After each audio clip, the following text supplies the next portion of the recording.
La coagulación de la sangre es el resultado de una serie de procesos perfectamente regulados que cumplen dos funciones importantes: mantener la sangre en estado líquido y sin coágulos dentro de los vasos sanguíneos normales y estar preparado para formar rápidamente un tapón hemostático localizado en el punto de lesión vascular. Cuando una lesión afecta la integridad de las paredes de los vasos sanguíneos, se ponen en marcha una serie de mecanismos que tienden a limitar la pérdida de sangre. Estos mecanismos comprenden la vasoconstricción local del vaso, el depósito y agregación de plaquetas y la coagulación de la sangre. Este proceso es debido, en última instancia, a que una proteína soluble que normalmente se encuentra en la sangre, el fibrinógeno, experimenta un cambio químico que la convierte en insoluble y con la capacidad de entrelazarse con otras moléculas iguales para formar enormes agregados macromoleculares en forma de una red tridimensional. El fibrinógeno, una vez transformado, recibe el nombre de fibrina. Por lo tanto, la coagulación es el proceso enzimático por el cual el fibrinógeno soluble se convierte en fibrina insoluble, capaz de polimerizar y entrecruzarse. El proceso de coagulación implica toda una serie de reacciones enzimáticas encadenadas de tal forma que actúan como una avalancha, amplificándose en cada paso. Un par de moléculas iniciadoras activan un número algo mayor de otras moléculas, las que a su vez activan un número aún mayor de otras moléculas, etc. En esta serie de reacciones intervienen más de 12 proteínas, iones de calcio y algunos fosfolípidos de membranas celulares.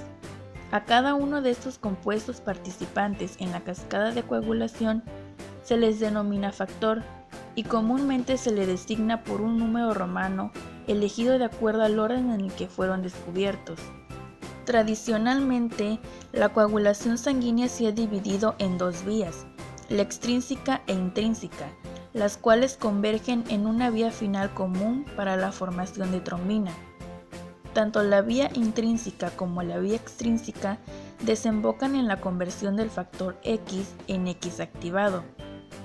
El término extrínseca implica que una sustancia extravascular es necesaria para iniciar la coagulación sanguínea, y la intrínseca indica que todos los componentes están en el sistema vascular. El mecanismo preciso por el cual se inicia la coagulación sanguínea continúa causando gran debate.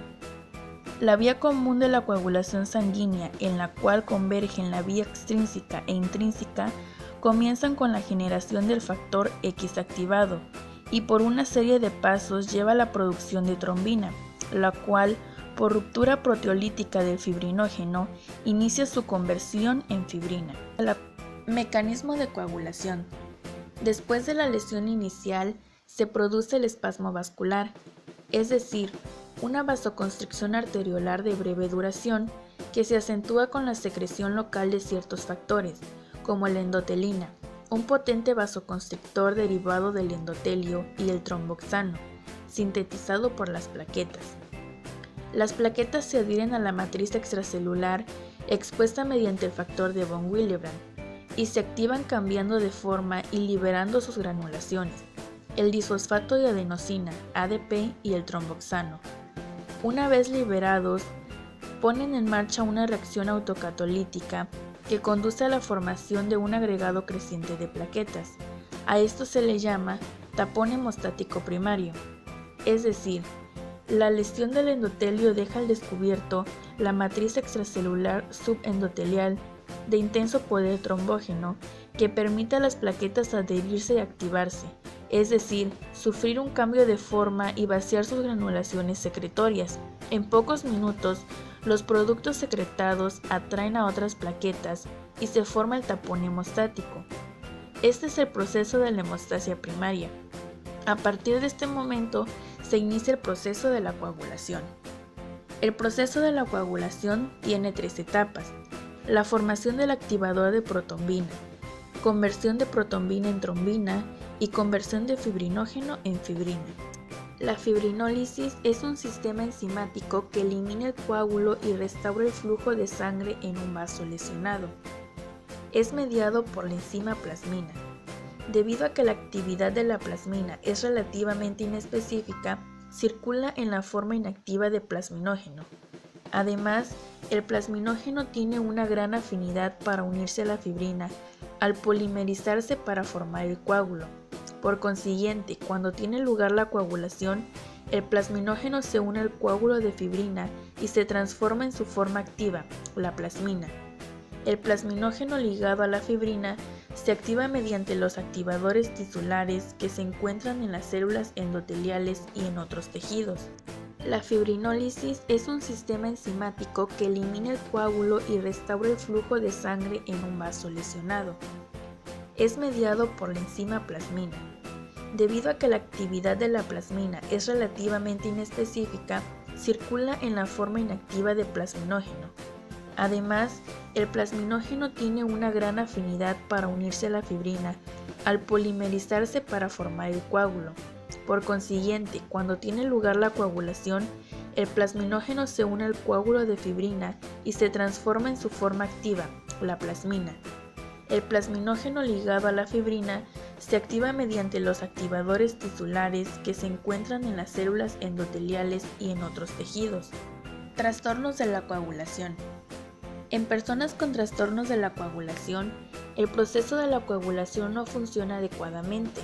Por esta razón, las personas con trastornos de la coagulación pueden sangrar más tiempo de lo normal y algunas podrían presentar hemorragias espontáneas en las articulaciones, los músculos u otras partes del cuerpo. El trastorno de la coagulación más común es la enfermedad de von Willebrand. Por lo general es menos grave que otros trastornos de la coagulación. Es causada por una deficiencia del factor de von Willebrand. Este factor ayuda a las plaquetas de la sangre a aglutinarse y adherirse a la pared de los vasos sanguíneos, lo cual es necesario para la coagulación normal de la sangre. Muchas personas con la enfermedad de von Willebrand podrían no saber que padecen el trastorno porque sus síntomas hemorrágicos son muy leves. La hemofilia A es un trastorno hemorrágico hereditario causado por una falta del factor de la coagulación sanguínea, siendo el factor 8. Sin suficiente cantidad de este factor, la sangre no se puede coagular apropiadamente para detener el sangrado. La hemofilia A es causada por un rasgo hereditario recesivo ligado al cromosoma X, con el gen defectuoso localizado en el cromosoma X. La hemofilia B es el resultado de la incapacidad del cuerpo para producir suficiente factor 9. La hemofilia B es causada por un rasgo hereditario recesivo ligado al cromosoma X, con el gen defectuoso localizado en el cromosoma X.